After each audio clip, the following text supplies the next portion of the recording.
காரியம் மஜா பண்ணிட்டேன்னு சொன்னா அது மஜா தானே அவங்க ஏன் அப்படி சொல்றாங்கன்னு எனக்கு தெரியும் ஏன்னா எல்லா நேரமும் கை கூடாது நினைச்சு காரியம் எது வந்தாலும் தப்பாத்துக்கலான்ற தைரியம் விட்டுட்டு போனதை நினைச்சு ஃபீல் பண்றது நேரம் வரையும் குனிஞ்சா குத்து ஊருக்கு நெஞ்சு நிமித்தி காட்டுன்னு சொன்னாருடா போய் தனுசு த கிரேட்டு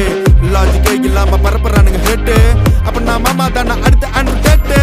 ஹேட்டு பரப்புறதா இன்டர்நெட் கலாச்சாரம் அந்த பொழப்புக்கு நீங்க பண்ணலாம்டா விபச்சாரம் அழுக்கு கைய வச்சு 1000 பேர் மறைச்சாலும் சூரியன் திரும்ப வர சாயந்தரம் அது மறைஞ்சாலும் டேய் அவ எங்க இருந்தேன்னு தெரியுமாடா பையா டேய் நீ பாட்டு நீ ஏதோ ஒன்ன பேசாதடா பையா டேய் ஐயோ அவனா ஒரு மோடா முட்டியும் பையா டேய் வேற யாரு அது நான் தான் அந்த பையன் டேய் யாரா அந்த பையன் நான் தான் அந்த பையன் யாரா அந்த பையன் நான்